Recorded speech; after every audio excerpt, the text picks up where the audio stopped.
Oke, selamat datang kembali di video ini dan kali ini gue bakal ngebahas berita yang lagi rame, yaitu tentang rapid test antigen bekas yang ternyata bikin kita mind blowing sekali gitu. Ya udahlah, langsung aja ke beritanya. Iya, sekarang tuh lagi rame di mana ada pemberitaan tes antigen di bandara itu, ya lebih tepatnya di Bandara Kuala Namu Medan ya. Ternyata dimainin oknum dengan mengganti alat tes itu dengan alat tes bekas, cuy. Menarik ya. Ya, kalau misalnya kalian bacanya di Kompas nih, ada ternyata udah lama sih, ini beritanya udah 3 hari yang lalu ya. Ya, apa namanya? Aduh, sangat disayangkan banget itu menurut gue. Jadi ada orang-orang oknum kayak gitu yang memanfaatkan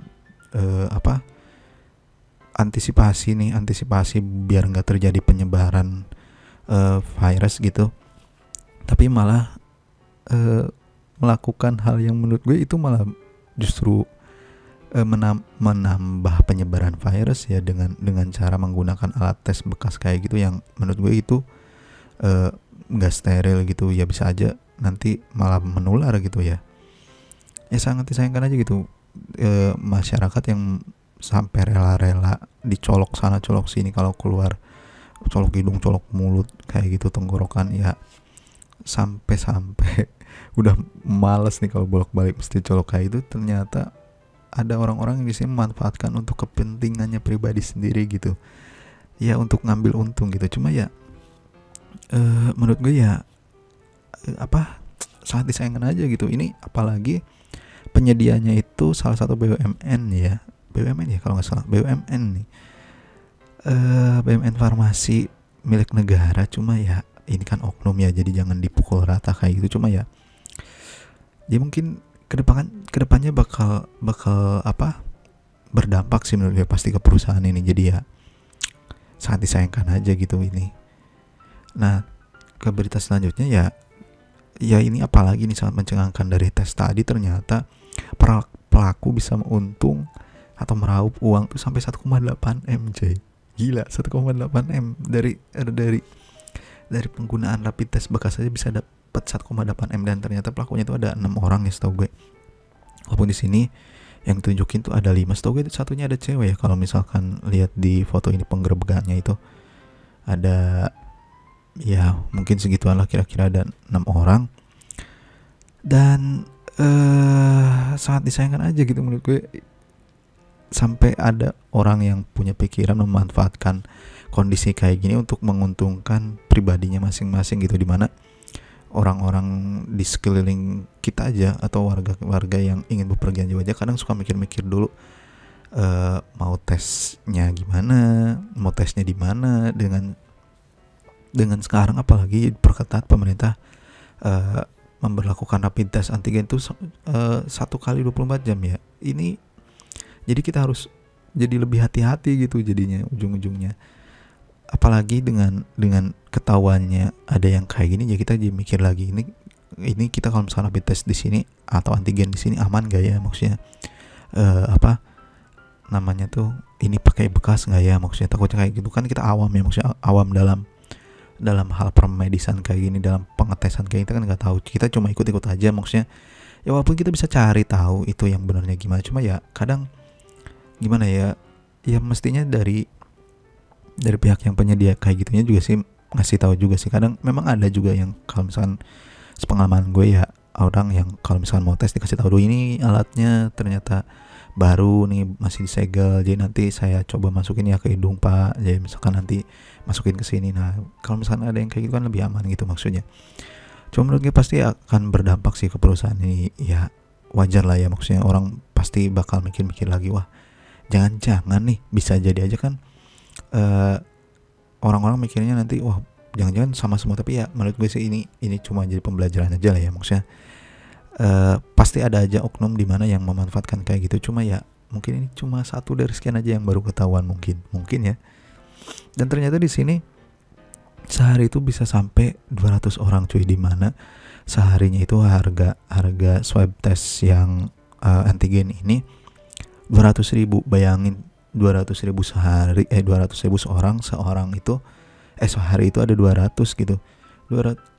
100.000 dikali 200 ya berarti kira-kira 4 jutaan lah ya. 40 juta cuy, gila 40 juta sehari dalam sebulan itu kan 1,2 M ya, atau 120 juta ya. Pokoknya itu berarti udah lama lah kalau misalkan bisa dapat 1,8 M, berarti udah lama, nggak sebulan 2 bulan menurut gue. Ya wow aja gitu, sangat disayangkan aja menurut gue ada orang-orang yang memanfaatkan hal kayak gini demi memperkaya dirinya sendiri atau demi menguntungkan dirinya sendiri, demi menguntungkan pribadinya masing-masing gitu. Ya sangat disayangkan aja menurut gue. Dan ya kita nggak perlu ini lagi, kita sebut aja Kimia Farma nih yang perusahaan yang ternyata ininya cuma itu kan oknum ya, jadi ya bilang Kimia Farma sendiri pecat oknum, ternyata pecat oknum yang bertugas di Kuala Namu ya. Ya wajar sih ya, bukan wajar ya, memang harusnya ya kayak gitu ya, bikin resah warga gitu, bikin resah masyarakat gitu. Kalau misalkan memang kedepannya bakal ada yang kayak gini ya, jadi kita bikin persepsi ya, mesti mikir lagi gitu kalau mau tes kayak gitu juga ya. Gimana ya, wajar aja sih menurut gue kalau misalnya memang mesti dipecat kayak gitu ya, mestinya dihukum juga sih menurut gue. Yang ya ini meresahkan gitu, jadi ya gimana ya, meresahkan aja gitu, jadi takut aja gitu ujung-ujungnya. Ya lanjutlah ke Lambetura nih. Ini yang paling membagongkan menurut gue ya. Sehari itu bisa 30 juta. Dan ternyata manajer Kimia Farma yang jadi tersangka antigen itu lagi bangun rumah di kampung cuy. Gue nggak tahu ya gini. Gue nggak tahu ini hasil dari mana. Ya mungkin orang-orang ya cari tahu ya. Jadi ya gila aja menurut gue sih. Aduh, ada ya yang kayak gini ya, sampai bisa bikin rumah mewah kayak gitu ya. Gue pun nggak tahu, bisa aja memang itu dari hasil pendapatannya dia, cuma ya gimana ya, persepsi orang-orang udah mikir wah ini pasti hasil dari sini ya. Wajar gitu, cuma ya kalau misalnya memang ini benar dari hasil uang penjualan antigen bekas itu, ya sangat disayangkan aja sih. Ada orang yang memang mikir oh ini bisa dibisniskan nih dan bisa nguntungin ke dia, ya sayang aja gitu ya. Dan ini ternyata masih ada dalam Lambetura, ternyata sehari cuy bisa dapat 30 juta. Bener lah ya hitungan gue tadi, sehari itu ada 100 sampai 200. Dan biaya rapid test itu kan beragam ya, kadang ada 150 atau 200 ribu, ya ambil aja 150 ribu sehari dikalikan 200 orang ya udah 30 juta bener sebulan aja, berarti udah 900 jutaan. Berarti kalau misalnya 1,8 M itu ada 2 bulan udah kayak gitu. Gila cuy. Ada ya orang tuh kepikiran kayak gitu ya. Ya mungkin memang gara-gara ada peluang kali ya. Jadi orang kan kata itu juga kalau ada peluang kriminal tuh gara-gara ada peluang ya. Kalau misalnya memang gak ada peluang ya mau gimana ya, mungkin sangat disayangkan aja sih menurut gue kalau ada yang kayak gini. Gue juga sebagai user atau pengguna fasilitas kayak antigen kayak gitu sangat resah sih kalau misalnya memang ada orang yang memanfaatkan kayak gini buat kepentingan pribadinya gitu, sampai ngorbanin kesehatan ataupun keamanan dari si penggunanya itu sendiri. Wah sangat disayangkan aja sih menurut gue. Jadi menurut kalian gimana? Apakah kalian termasuk yang wah geram banget sih?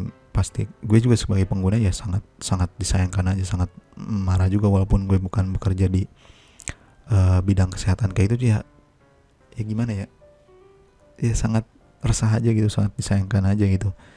Dan kesel juga pasti kenapa sampai ada orang yang kayak gitu, dan gue sebagai pengguna ya jadinya khawatir gitu ya. Emang ya ada aja ya orang-orang sekarang buat dapat uang ya sampai segitunya gitu. Tapi ya udah ya, kalian kalau misalnya punya pendapat sendiri tulis aja di kolom komentar. Ya gue sendiri kesal lah ya sebagai pengguna gitu, jadi khawatir aja gitu ujung-ujungnya. Ya udah ya, segitu aja videonya. Tulis di kolom komentar kalau misalnya kalian punya pendapat. Bye bye.